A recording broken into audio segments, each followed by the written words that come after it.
It's a direwolf. Do I really need to say anything more than that? What's up, everybody? I'm James. Welcome to Mechanical Mayhem, and welcome back to the Mech Lab. This is where I look at a particular game for a particular mech to look at a particular build. We're getting our clan mechaniering on with MW5 Clans, looking at the heaviest mech we can unlock in the game to play as in the campaign, the 100-ton assault mech, the direwolf. It's the heaviest an assault mech can be. It is pure nastiness. I'll take a direwolf over an Atlas personally because I'm a clanner. Atlas is really cool, but the direwolf is just something about it. It's just awesome. Anyways, in stock configuration, this thing's an absolute terror. So we're gonna knock it up a notch in both survivability and just dishing out power in a very easy 2 different weapon setup situation with 3 weapon groups, utilizing a Hero Prime build. This is where we look at the Hero Omnipod set, the Widowmaker, and the Prime Omnipod set together.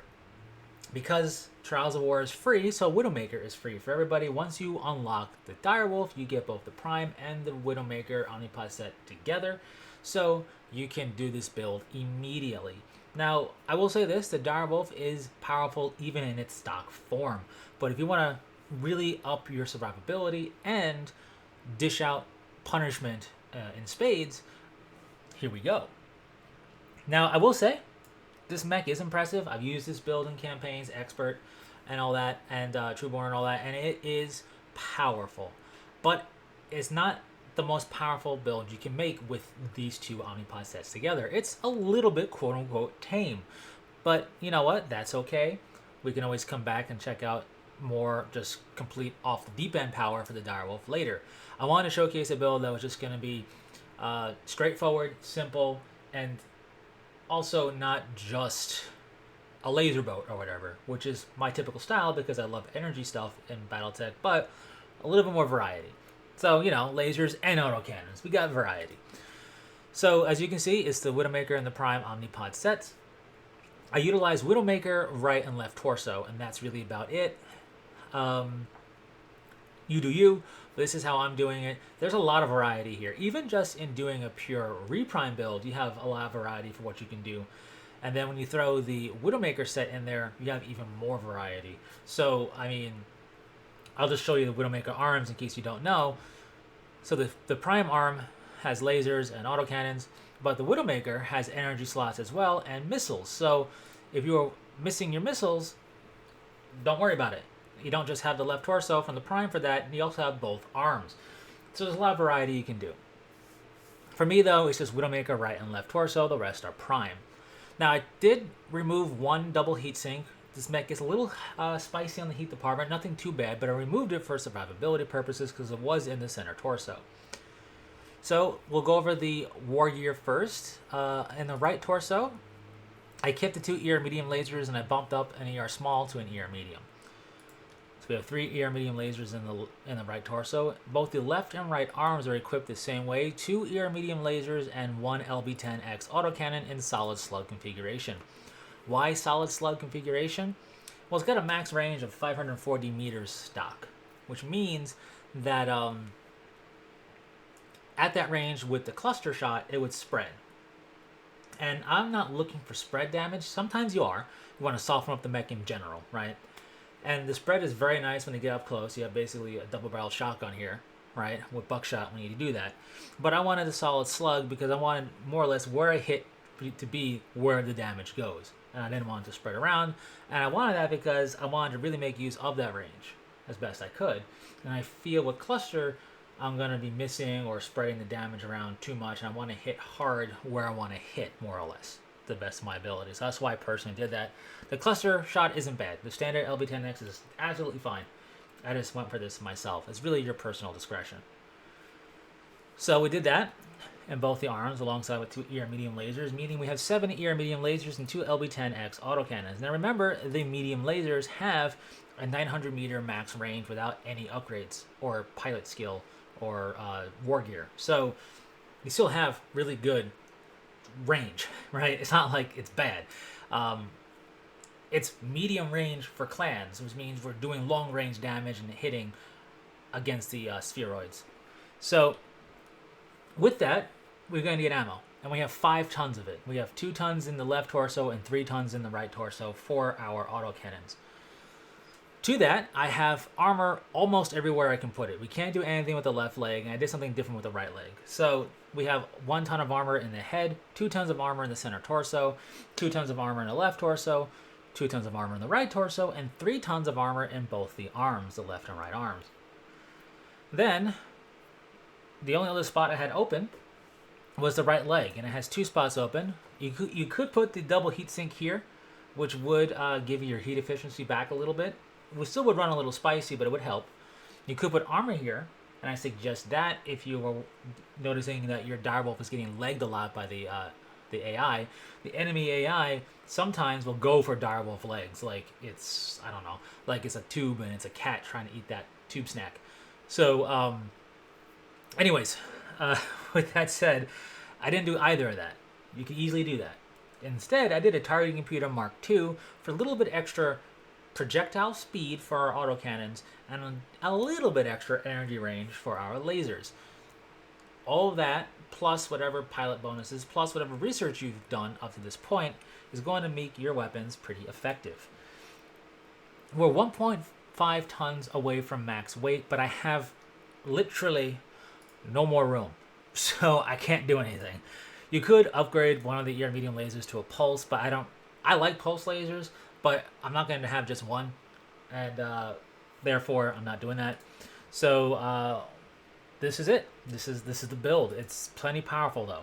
When it comes to weapon groups, we have all the lasers in weapon group 1. We have both arms of lasers in weapon group 2 in chain fire mode for aircraft if you need to chain fire it.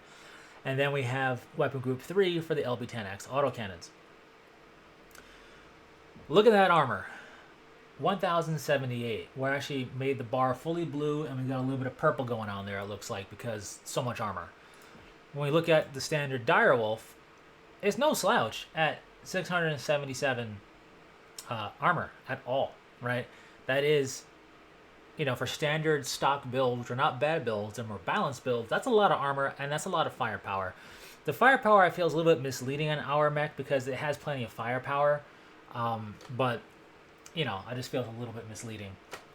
In any case, I assure you this mech is plenty powerful. And it's not, like I said, the most powerful a direwolf can be in a Hero Prime configuration at all. But it's very consistent, easy, safe, and that's always worth it. So let's go ahead and hit the shooting range.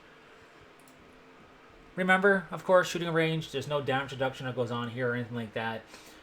So it's not that we're dealing more damage to the mechs, it's just that there's no damage negation happening in any way, shape, or form in the shooting range. So it won't be a perfect representation of what's going to happen in your campaigns, but it's going to be close, and it's going to give you a good idea and assessment of what's going down. So here is the Atlas.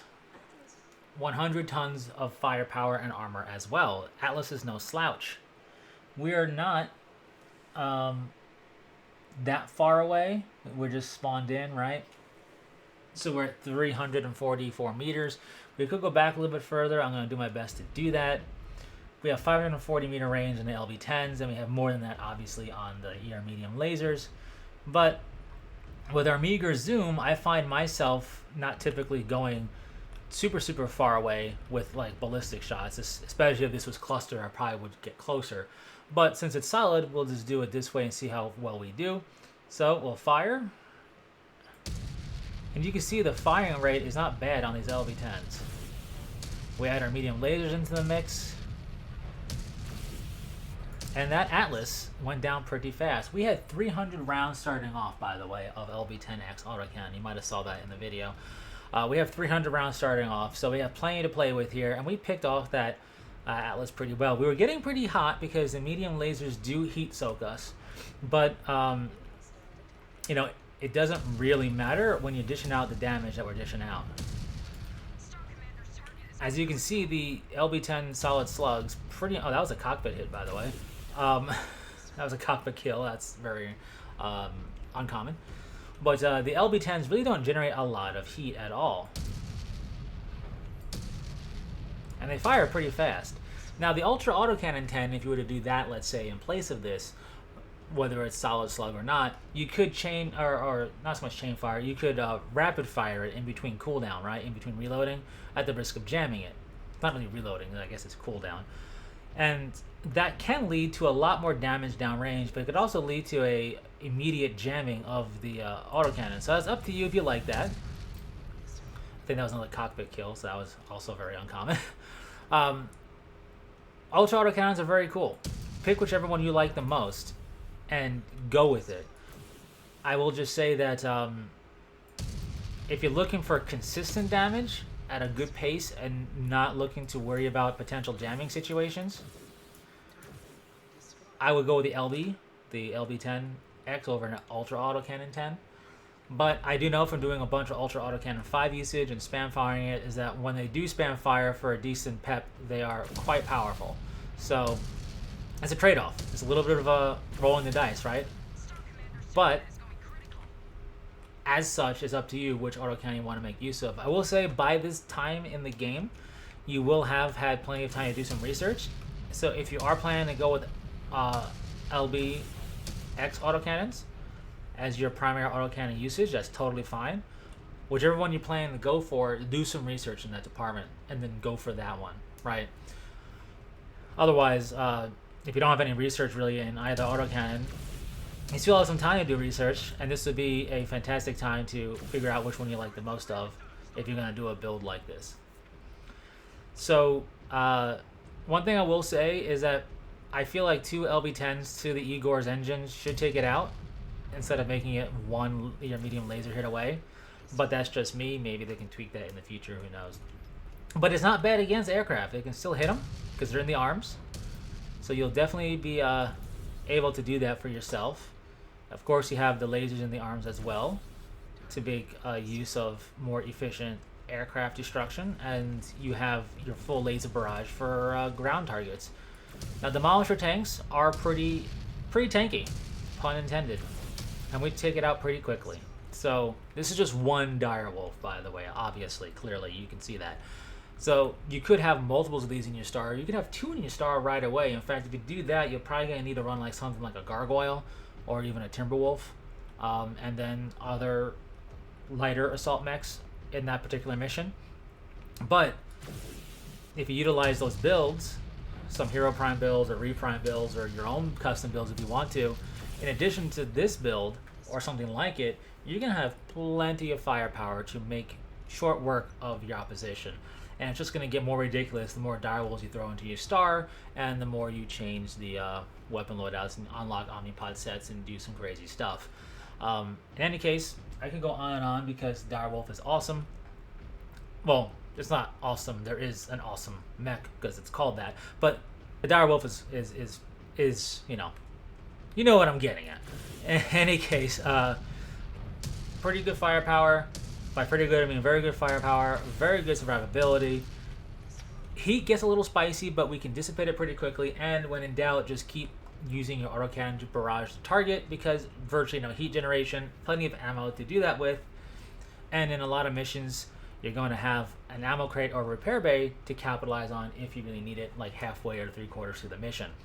So, like I said, the thing's powerful regardless, even in stock form, but I can tell you with this amount of armor and this amount of firepower, you're going to really not have to worry much at all about what the enemy's throwing at you, especially if you move as one with your star. You're going to be just fine.